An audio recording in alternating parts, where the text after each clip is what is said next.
Nous allons accueillir notre intervenant suivant et je voudrais saluer sa présence et rappeler que Son Excellence le Premier ministre de Grenade, M. Dickon a été consacré en 2024 avec, dans le cadre du Grand Prix des MEDays l'année dernière, trois prix qui ont été donc remis au pays des Caraïbes, puisqu'ils ont été salués.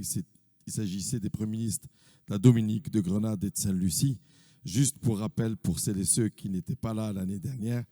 Et je voudrais le remercier à nouveau de sa présence ici, cette année, dans le cadre de ces MEDays 2025. Monsieur le Premier ministre, c'est à vous.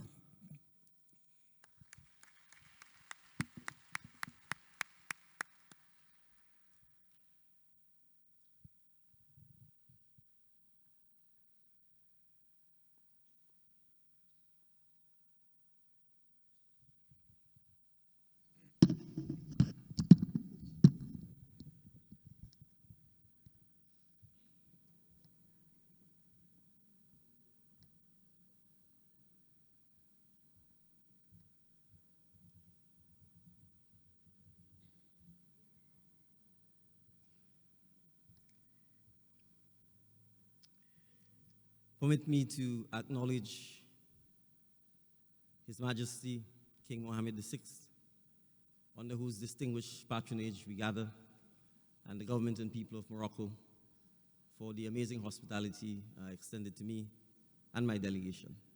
May I recognize my distinguished excellencies and colleagues on stage with me, ladies and gentlemen, and in particular, Brahim, my brother, our convener. It's a great honor for me to stand among you today in this vibrant city of Tangier at the opening ceremony of the MEDays 17th edition. In a world that seems more interconnected than ever, and yet increasingly beset by fractures, whether they be political, economic, social, or existential, this forum reminds us of something fundamental, that global challenges know no borders,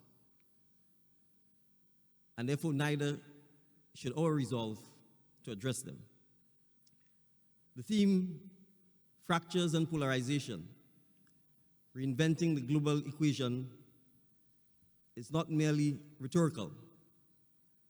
It reflects the urgent reality of our times. From conflicts and humanitarian crises, to climate breakdown that threatens food systems, coastlines, and entire ways of life.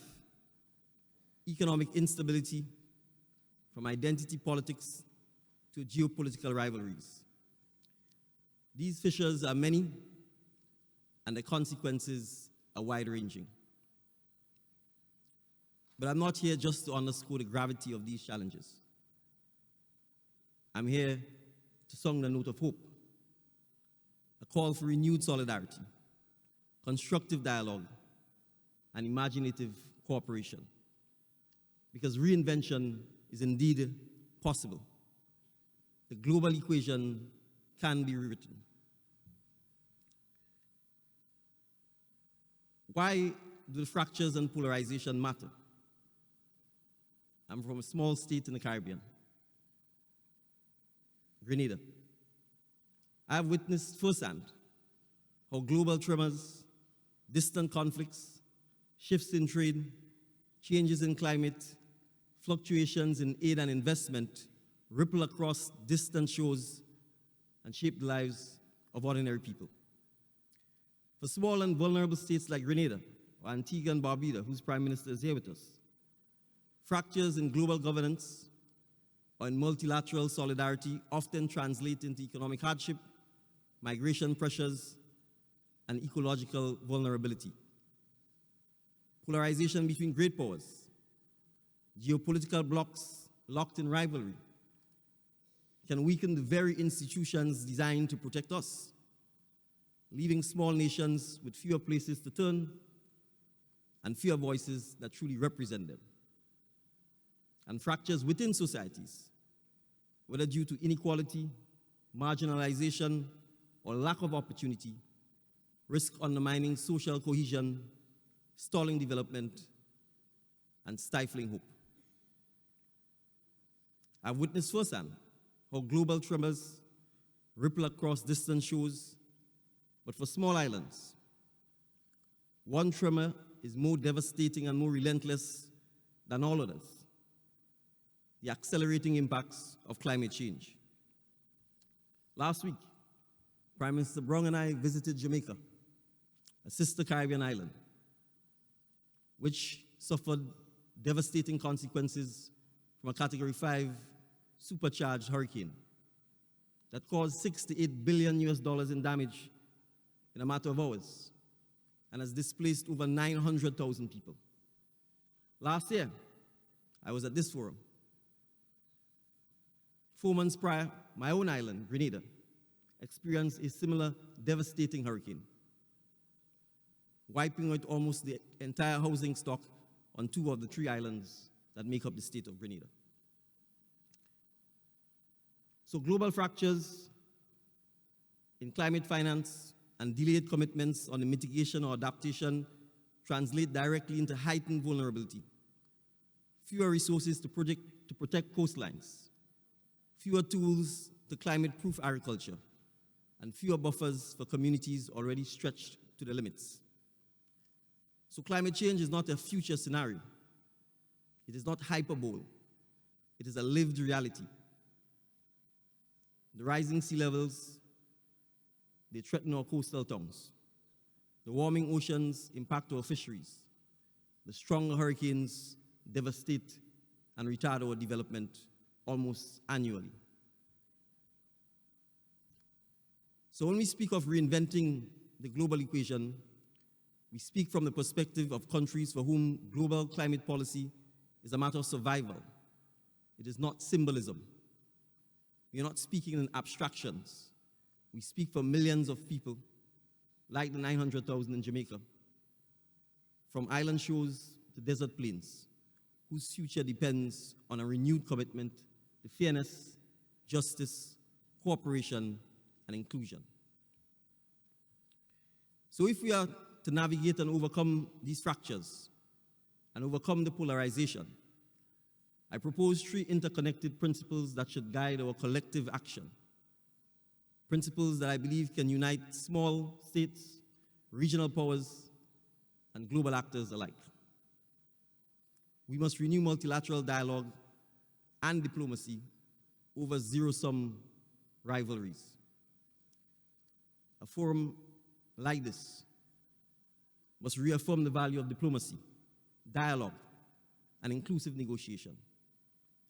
Conflicts that linger, be they territorial, ideological, or economic, only widen fractures when left unresolved or resolved through force. We must revitalize institutions that bring together states with different sizes, capacities, and perspectives, including those like Grenada that are most vulnerable to climate disruption, so that we can shape global decisions on energy, adaptation, and resilience, and so that the voices of small and medium-sized states are heard as loudly as powerful ones. We must invest in conflict prevention, peace building, and reconciliation. But not only peace building. We must address the deeper work of the root causes, development deficits, inequality, and historical injustice. We need solidarity and responsibility among nations, especially toward the climate vulnerable. So we need less rhetoric and more concrete support for small states. We need access to green financing, fair trade, technology transfer, and social investment. But solidarity must come with respect. Respect for sovereignty, respect for self-determination, and for the dignity of peoples, including those living under occupation, displacement, or contested governance. It is important to emphasize that without the respect for justice, rights, and inclusive solutions, that short-term stability is not enough if it sacrifices justice, equity, and the legitimate aspirations of people. A lasting resolution must rest on fairness, not on imposition. So as we gather in Tangier, we cannot ignore one of the most consequential recent developments in this region: the adoption by the United Nations Security Council on a new resolution on Western Sahara, endorsing Morocco's autonomy plan for Western Sahara as a serious and credible basis for resolving a conflict that has spanned half a century. A resolution that Grenada supports and welcomes. That long-standing issue, no matter how complex, cannot and has not been ignored indefinitely, and we commend the Kingdom of Morocco for its approach.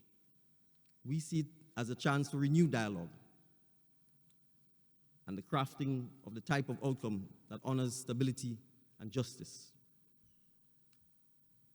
From Grenada's perspective, and from many of the small and medium island states, it is important to remember that stability in Africa is of global importance.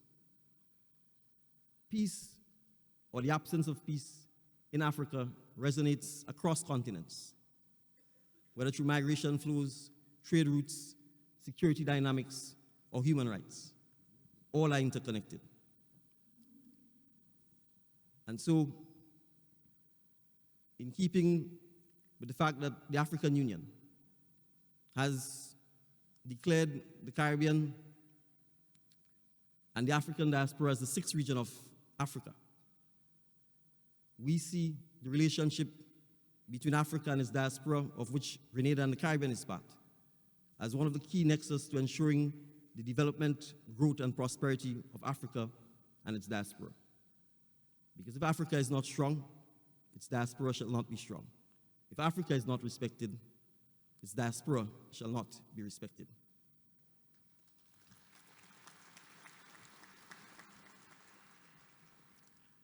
So you may ask, what can a small Caribbean island like Grenada offer in debates that seem sometimes far removed from our shores? I say a lot. We bring lived experience, whether it's vulnerability to climate change, dependence on multilateral trade and global solidarity, and the stakes of global instability. We bring humility and pragmatism, because for us, global cooperation is not ideological, it is existential. We must work across differences or we simply do not survive. And finally, we bring a voice for justice and inclusion, for small nations, for marginalized communities, for displaced peoples. Our place in the global stage may be modest in size, but it is not modest in conscience or commitment. So we stand ready to collaborate, to learn, and to offer partnership in initiatives rooted in fairness, solidarity, and long-term vision. So as I conclude, I wish for us to remind ourselves that we need to engage, not isolate. We need to focus our development trajectory, not just on material consumerism, but on justice and economic rights. And we need to think long-term, beyond election cycles and beyond immediate gains. And we need to build the frameworks for peace, sustainability, and coexistence that will endure for generations. Distinguished ladies and gentlemen, distinguished excellencies, today the global equation is broken.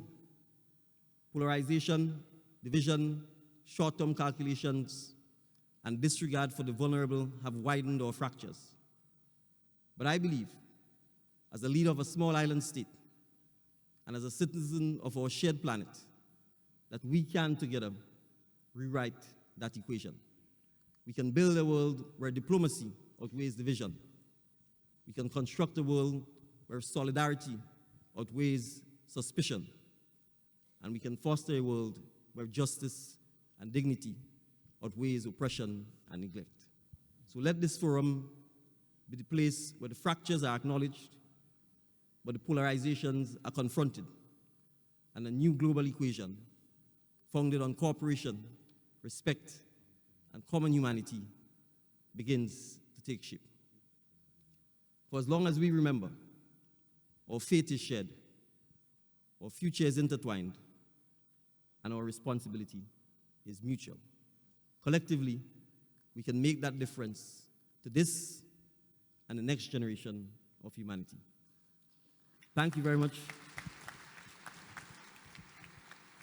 Long live the kingdom and the people of Morocco. Thank you very much, Mr. Prime Minister.